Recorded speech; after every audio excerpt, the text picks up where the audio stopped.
First NBA slate of the year. I'm pretty pumped. Been waiting for it. I know we only have a 2-gamer to start, but I've had some really good luck on these opening night 2-gamers in the past. So I'm hoping that can translate over again. And Sheets, it should be a fun year. This is fun to be doing basketball again. Even though I know that probably in 2 weeks we'll be going, oh my god, now this is happening. Now this is happening. But I'm excited. Well, we should probably again talk about what to expect as far as content and stuff like that for those who are joining us for the first time for NBA season, I suppose. So Yeah. I guess what makes sense is again we'll do like an early slate preview around this time, around noon, and we'll run it live like this so that people can come in and ask some questions, and then I guess an hour before lock. I guess that makes sense. We'll go on and go through all the changes and stuff. I'll do, every once in a while, maybe I'll do a separate kind of just Saber Sim contest sim build because, that's like all the rage now. So I will put that out. But, with the caution, remember that there's plenty of ways to skin a cat. Nothing is perfect. And the reason why nothing is perfect, not the reason why, the good thing about nothing being perfect is that, that's what makes this game fun. There's a lot of different ways to win and give you guys a lot of different approaches to it. Also, I guess Bobby's going to start putting up bets of the day. And are you still going to do 5 and 5? Yeah, I'm doing my early builds, but I'm also going to do. I'll just share my exposures more when I'm doing a bunch of entries because it's too many builds to go through. And like today, I'm max entering because it's the cheap little things. So I'm going to share all my exposures, every day. Along with the early builds for my higher buy-ins. Just again, they're probably going to change from the early builds with basketball more than most sports. The other thing is we have the core plays and everything like that. And then, as you guys know, we're always available in Discord to go through anything even after slate's lock. And this is basketball is the most important sport for that to happen because you're going to have a lot of news after lock on most days. Even today on a 2-game slate, we're probably going to have some official news that we don't have officially yet. Even though I think we all see the writing on the wall with like Bradley Beal, for example. But that's the way it's going to work. So I'll have that stuff out every day. We'll do the videos every day. And yeah, I'm ready to get after it. It was just a couple of more things. I know that I'm going to be putting out the projections at least once. Well, probably just once, like during the early part of the day. And then as we get closer, I'll probably throw one more at least up before we go live. I can't really promise that once we go live, I'll have the focus to be able to update them again before lock. I don't know if Goldie is going to be ready. I haven't touched base with him to get all this. He's trying to figure out some things, so we're going to put a pin in that one for right now. Okay. And during the course of the evening, I also cannot promise that I'll update stuff as news comes in. Now, if you are here's a bit of an interesting announcement. If you are a subscriber to TrueDFS and you also get access to Saber Sim, one thing that they're going to be doing, well, a lot other sites too, but what they're going to be doing is, boy, I don't know how they're going to do it, but they're not only going to be updating their projections like literally every 10 minutes, like during the night, which is going to be actually taken into account what the players have scored already.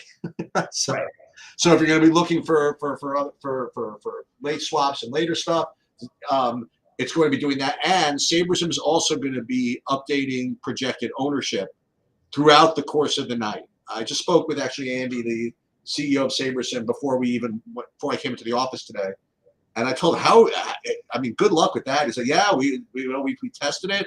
It works, and we'll just see. So even though if I'm not going to be able to be nonstop updating projections, if you are a SaberSim subscriber, you'll be able to get access to that.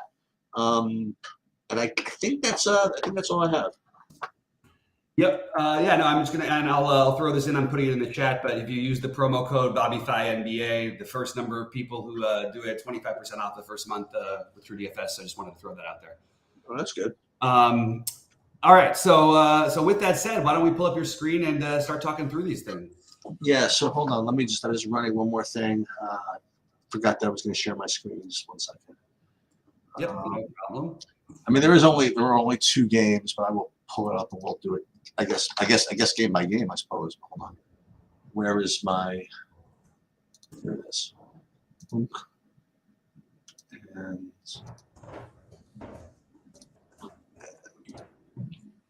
okay. And there we go.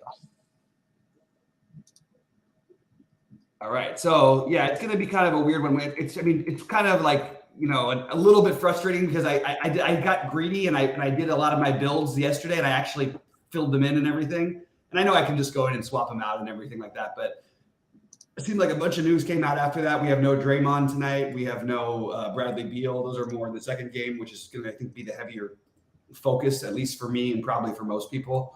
The Lakers in Denver, you have a lower total. I do, for what it's worth, I really like both unders today. I just think that early in the season, when you have totals this high, I think betting the under is usually a pretty good way to go. For example, the Lakers in Denver, I don't think they had one game in their series last year in the playoffs that reached the total that they're trying to project for today. And Phoenix and Golden State, while they seem like fast-playing teams, especially if Beal's out, just feels like the totals are a little bit too high. And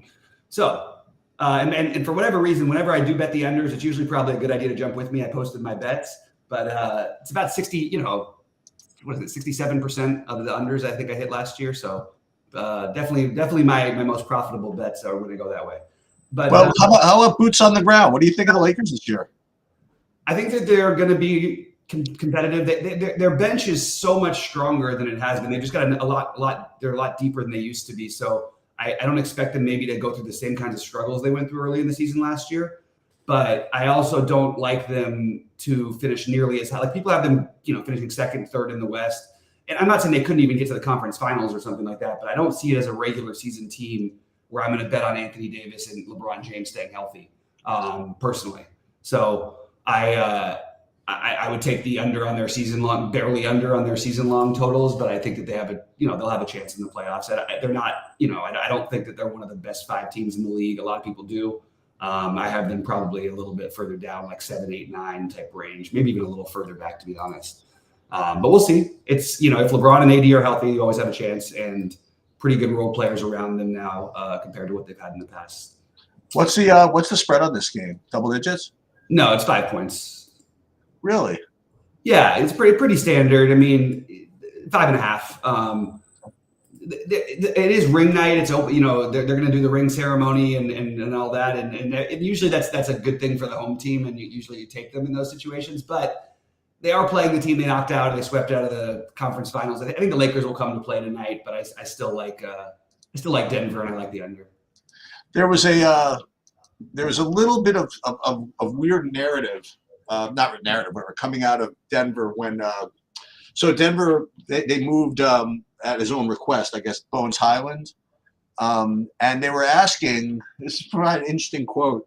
They were asking why they got rid of him or whatever it is, and it was a really weird, almost like a backhanded comment about Michael Porter Jr. They're saying, well, we have Michael Porter Jr. and we can't really have 2 guys that are me first, Right. So one of them has to go. So unfortunately, it was Bones Highland. I'm like, thanks, bro. You know what I mean? Like, thanks, man. Like, it's so it was kind of a weird compliment, but kind of criticism of Michael Porter Jr.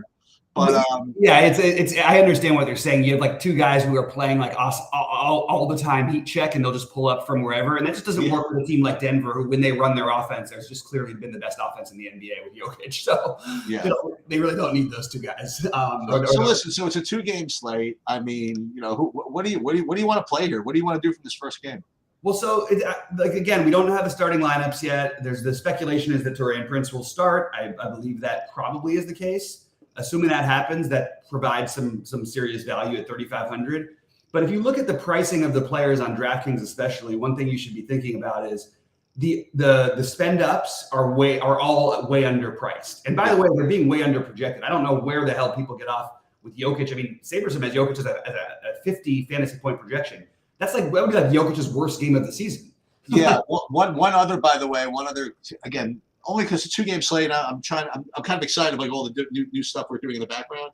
Because I added a bunch of other projection models to my sheets and stuff like that. Oh, cool! It's going to be really tough for one kind of bad projection to screw with my sheets. You know what I mean? Like it's going to be nice. It's going to be pretty smooth. Like even with that projection, whatever, still getting like a 58 projection from Jokic, which seems more reasonable. Yeah. That seems a lot more reasonable for sure. I would say 60 would be like where I would average it out, but yeah. Anyway, so to go through the Lakers and what you like here, like LeBron is going to be like a little bit of the lower end of the studs. I don't mind if you want to get to LeBron. AD should be more popular than LeBron. I do like AD a little bit better for what it's worth, but Jokic is going to be in like 75% of my lineups already using up one center spot. So you're going to have to use both your center spots if you want to play Jokic and AD together. And I am going to play Jokic basically everywhere at this price. But so the Lakers spend ups are a little, I'd say I'd be under, but I think other people are going to be under as well. My current builds have I'm way under on LeBron and AD. I'm over on Taurean Prince, Austin Reeves, and then I'm willing to take some gambles on the fringy plays. The Rui Hachimura, I'll get 10% of him where he's going to be like 3% owned. The Christian Wood where he's going to be like 1% owned. I'll take it just a gamble. Maybe your best hope is maybe they're getting blown out. They bring him in and he hits a few threes and gets something going. Maybe stretches Jokic out. But there is a path for those guys, and then I'll even sprinkle in like a couple percent of Hayes and Christie. But pretty much the Lakers, I'm going one spot at a time because it's only 4 games. I'm sorry, only 2 games, only four teams. The Lakers I'm definitely going to be under overall, with the exception of probably Reeves and Prince in a major way, and then Hachimura in a much smaller sense. But I'm probably going to be spending down on using them as more of my spend down team. And for me, with the Nuggets, I love Jokic. I like the price on Aaron Gordon, especially on FanDuel. And I think that's totally a reasonable play. He's going to be very popular. I'm not getting to as much Jamal Murray as the field is because I'm so much heavier stacked on the back game and I want to play Jokic everywhere. But I have no problem if you wanted to maybe skip Jokic in some lineups, play Murray. I think that, as always, Michael Porter Jr. is a terrific tournament play, but at high ownership because it's a small slate, maybe you can avoid that too. So I guess the main thing for me is to mostly be a little bit lower on this first game. Kentavious Caldwell-Pope probably be near the field at 20%. And then you get into the fringier ones, the Reggie Jacksons, the Christian Braun. I will take a decided stance and be at least 15% on Christian Braun. I think he's going to have much more of a role with this Denver team. It also fits into a potential blowout angle where I could play the cheap stuff from the Lakers and then use Braun and then spend up all my money in the last game, which should be much higher scoring and could be potentially they both could be competitive games, obviously. But I like Braun as my fringy play, and then I'm just way over the field on Jokic and kind of near the field on the rest of Denver, maybe a little bit below, because I want to play that Phoenix Golden State game. Yeah, I mean, I think my initial lean is to go with the younger guys, just for fun, like the non-LeBron AD guys, the guys that you mentioned, 2-game slate, and take a shot with listen, Austin Reeves. They were leaning on him pretty heavy towards the end of last year, and I think he could take another step forward and be let's say a higher than 6K player. Maybe try to get on that early before that actually happens. Yeah. Rui, you know me, I'm always a sucker for some Rui. He played well with this team too at times. What's that? He played well in some of the games against this team too. Yeah. And the other guy you mentioned, Christian Wood. I mean, he could play 10 minutes, but who knows? But if he somehow gets like 24 minutes or 22 minutes, something like that. Yeah. I don't know. Again, 2-game slates, you can be a little more creative. Yeah. Taurean Prince has never done anything for me. He's done a lot more for you.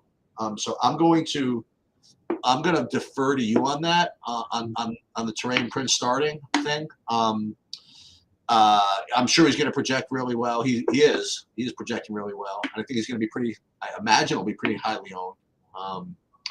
But I don't know. I kind of want to, I don't want to say avoid AD and LeBron, but I don't know. They're maybe a little bit slower to get into the season type of thing. I don't know. So that's what I'm kind of looking at in the Lakers. Now who we didn't mention. What do you think of D'Angelo Russell? Did you mention him? I mentioned him briefly. So he's going to have I prefer Reeves to him.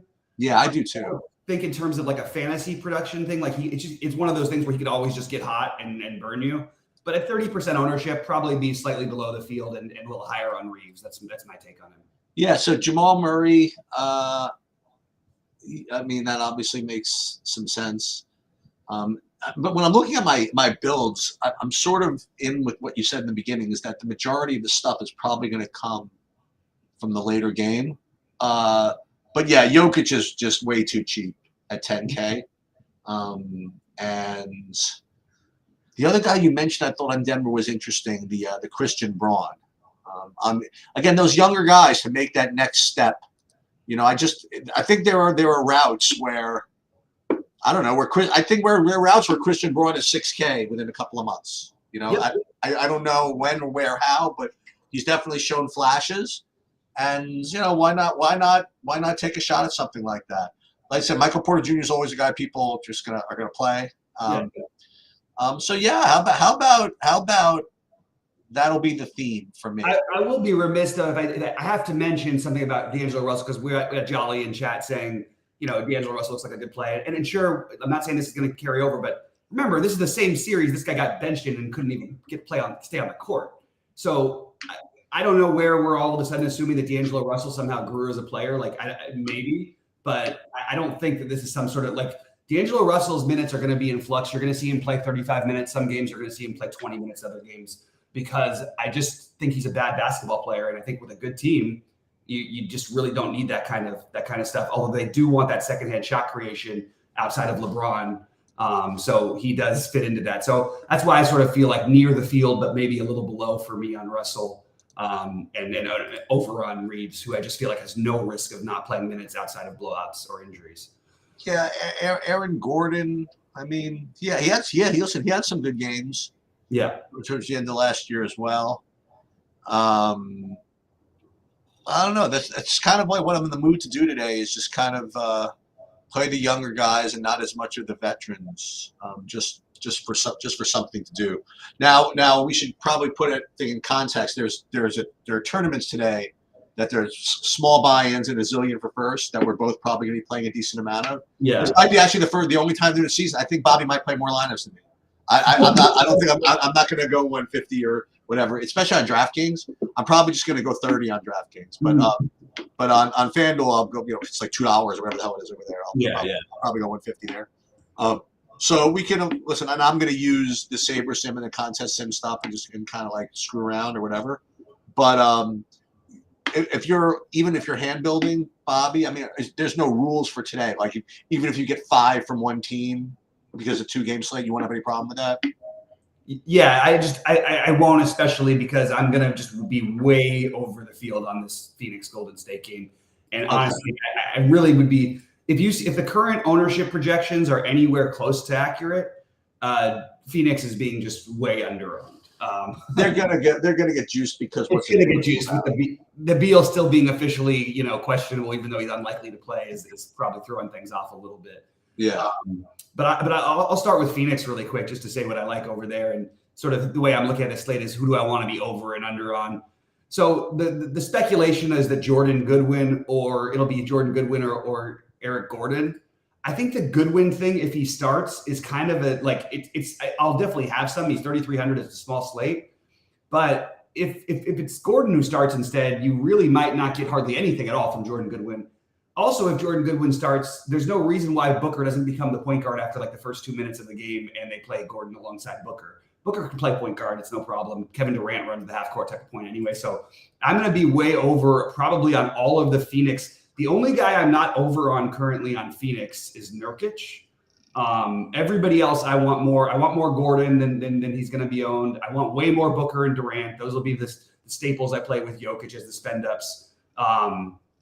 And I really, you got a Kobe for value, assuming that he starts, and Eric Gordon potentially. So I'm just going to be way over on all those guys. Not so interested in, you know, I'll have a little bit sprinkles of Grayson Allen, Drew Eubanks, Keita Bates-Diop, but mostly I'm going to be very heavy on Booker, Durant, and then still figuring out what I want to do with a Kobe and Jordan Goodwin, depending on the starting lineup. But if Eric Gordon is going to really be low owned here, I think this is a good spot to play him in a good matchup where he can, you know, he can make 4 threes and have 17 fantasy points. No, I'm just kidding. But I want to be way over on Phoenix. What are your? Well, I guess I'll go to Golden State really quick first too. Another team that I like look, Chris Paul is projected to be 75% owned. I'm probably going to have 85% of them. I think I'll be way over on Kuminga. I love Wiggins' price, but because he's going to be so high owned, I have to make some cuts somewhere. So I'll probably be a little below the 60%. I'll probably have like 40% of him. Kevon Looney is going to pick up a lot of steam with no Draymond. I am totally good with the Looney play. I just want to say that there is a path where they don't end up using the 5 very often. We're assuming that Nurkic is going to start and play these minutes. What if Nurkic only plays the 20 minutes tonight or whatever? You might see a lot more Kuminga. You might see some Saric at the 5. So I like the idea of getting overweight Saric, maybe slightly under on Looney if Looney's going to be 40% owned. I'll be under on Clay. I'll probably be under on Curry as well. But I'll get a little bit of Curry just so I could have some more run back because Chris Paul is going to be in 85% of my lineups already. Kuminga is going to probably be in 40%. Wiggins in 40%.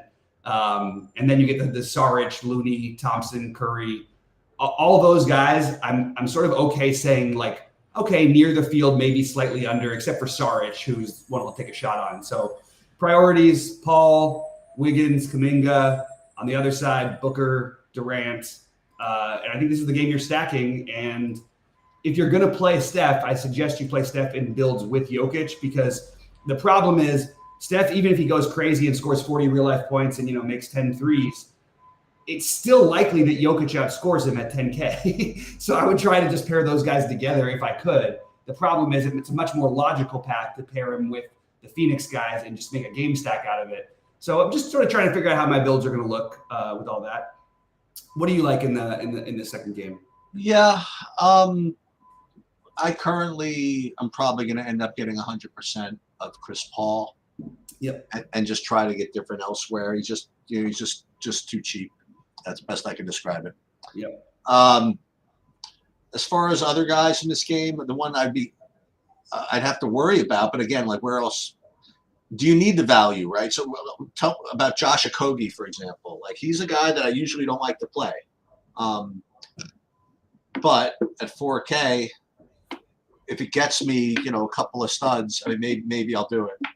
The other one, I don't know if we talked too much about it, was the impact of Beal being out. Does that mean Jordan Goodwin starts? Mm-hmm. And if Goodwin starts at what? 3,300, he's probably going to show up as a good play. So any thoughts on that? I mean, like what do you do about something like that? That's what I was saying is that if he starts, then it becomes like an interesting spot to fade him because he'll be 50+% owned. Well, maybe he won't be because the game's the second game. That's the only thing you have to think about. Like it's a little tricky to judge what his ownership would be unless they announce that he's starting before the first game starts, which I don't see happening. So he'd be more popular than someone like Okogie starting.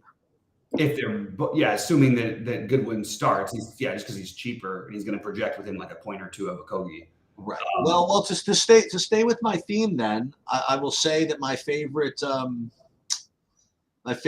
quarter value play that's not those two is the guy you mentioned is Kuminga at 4,600. Just taking another leap forward.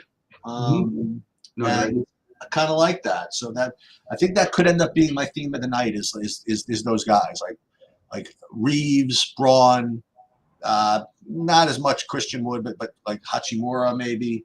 There's guys that are trending to improve. You know what I mean? Kuminga, and they'd be maybe more excited about the first couple of games of the season than someone like LeBron, AD, even Jokic. That's just kind of been there. You know what I mean? Been there, done that. They're playing for the whole season. They're not playing for the first couple of games of the season. Maybe those younger guys are just a little more juiced up and a little more, a little more likely to dive for that extra steal and get that extra, whatever. So I don't know. That's like is D'Angelo Russell really going to be like Chris Paul because it's a new situation. I think he's gonna. He didn't even have to play well. You know what I mean? That's the thing. At 5,600, I mean, he doesn't even have to do anything. Right. He just got to just show up and get his minutes and go home. Right. What about? I think you talked about him before. is Gabe Vincent rate to be anywhere in the rotation with the Lakers or no? He'll definitely be in the rotation. I have no. I think he's an interesting, like, fringy type of play. The problem is, it's just his price is a little higher than you'd want to pay for what his role might be. But like that's part of my issue with the play of D'Angelo Russell is, are we sure that Gabe Vincent doesn't take this job like sooner rather than later? Right. And you know, look, it's opening night, so it's like, yeah, not everybody's gonna go out full barrel like every, you know, whatever. But they're also pumped up, and this is the team that knocked them out of the playoffs. And you know, if the game's competitive down the stretch, I wouldn't be surprised to see Gabe Vincent playing instead of D'Angelo. I actually wouldn't be at all surprised. I think that's going to be what happens as the season goes, like, further down the season. But why wouldn't it happen? Why couldn't it happen on day one? So yeah, I mean, with all that, so my core guys, the guys who are going to be in the most of my lineups, are Austin Reeves. It's going to be some combination of one or two of these guys, the Jordan Goodwin, Okogie, Prince, but I don't know which ones yet. I want to see how the starting lineup shake out before I decide that. And then you've got the Jokic, Chris Paul, Devin Booker, KD, Wiggins, and Kuminga. Those guys I'll all be, like, you know, close to probably 40+% on all those guys. And then my favorite of the get kind of, you know, try to get ahead of the field and take some weird shots is, I love Christian Braun. I like Rui. I like Eric Gordon. And I don't even mind the guy you mentioned just now. Just Gabe Vincent as an interesting potential play there. I guess the plays that I feel the most comfortable with are Paul and I think Devin Booker. I think those are probably my two most favorite.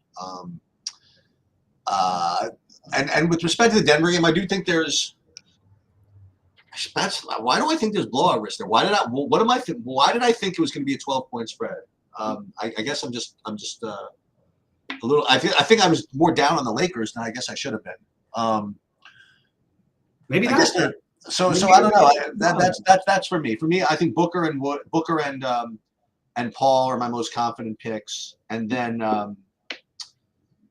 alongside of obviously Jokic, and then everything else I just kind of want to play the younger guys I mentioned, like Reeves, Braun, Kuminga, guys like that. And listen, if you're playing Paul, Booker, and Jokic, that's like, you know, 250% worth of ownership. You know, like, it's just those three guys. So I think you have to get different. If you're going to play those three guys, you have to go get a little kooky on a 2-game slate anyway. So maybe just full fade both LeBron and AD. That's got to be worth something, right? Mm-hmm. No, don't play Kevon Looney. Don't play Okogie. Maybe, I don't know. 2-game slate. We'll see how it goes. Yeah, it should be fun, and I'm looking forward to going live later. And it's going to be there's probably going to be some of these weird, whether it's Christian Braun or, you know, the guys we mentioned, Gordon or Rui. There's going to be some weird guy probably who gets hot and does a little something tonight.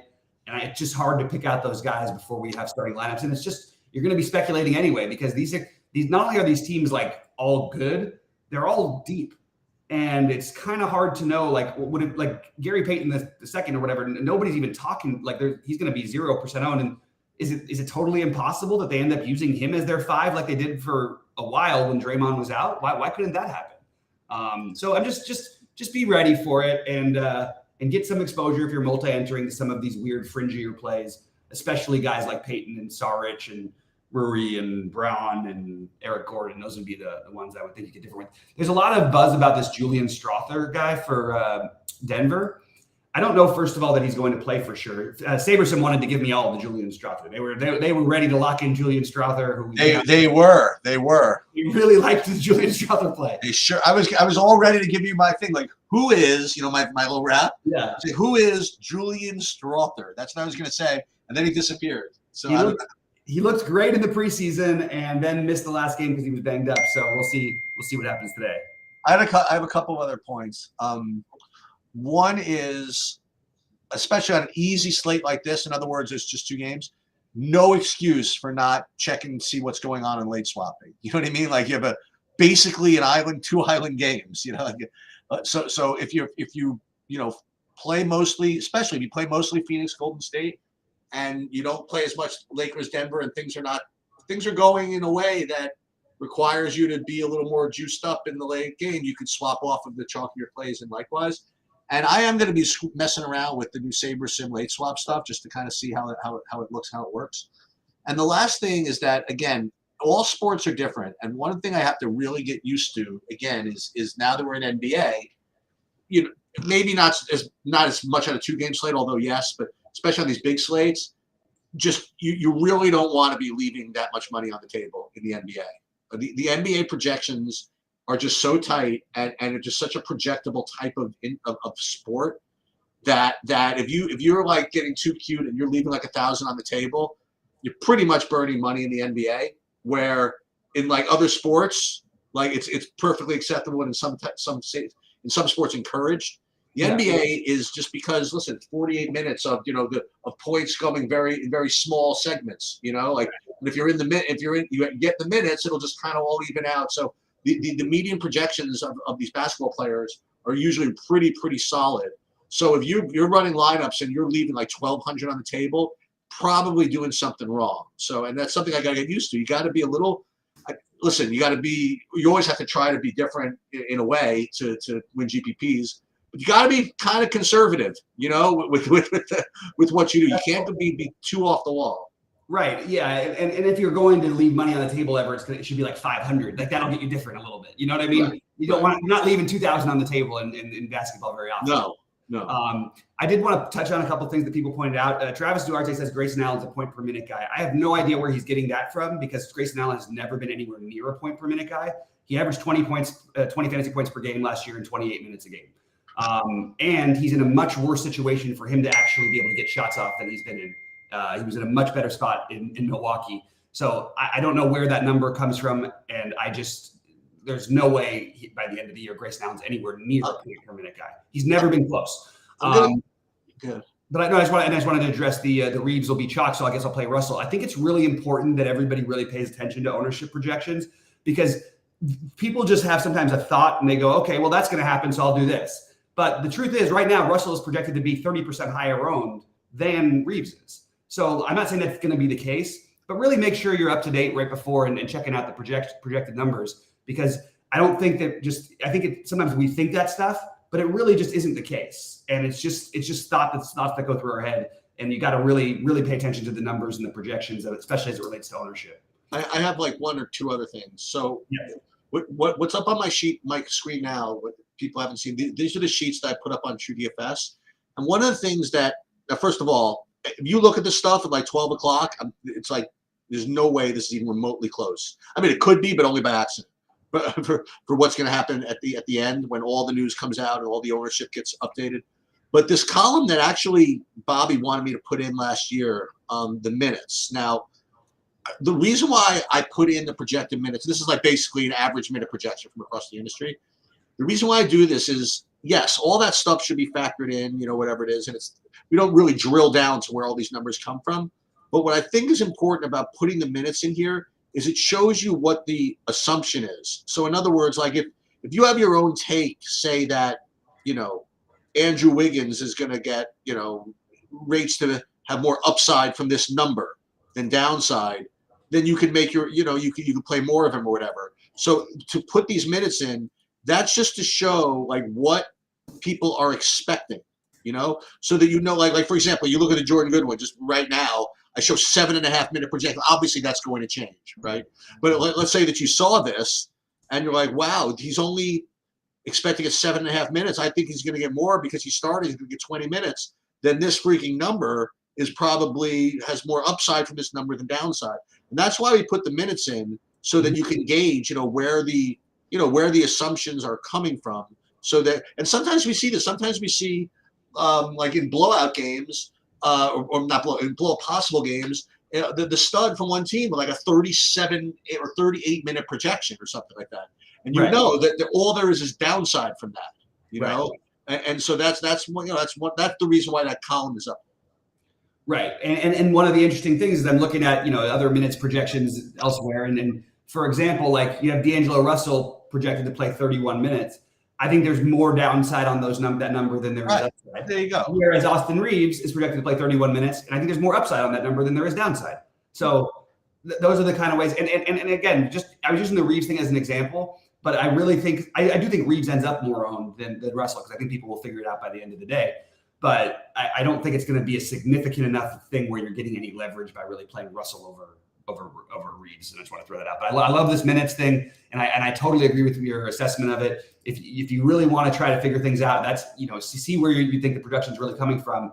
And look, as a smart man once said, minutes equal money in the NBA. And tonight, because it's opening night, and maybe it happens this way, but you have there's nobody between the Denver and Laker game that's projected to play above 32 minutes.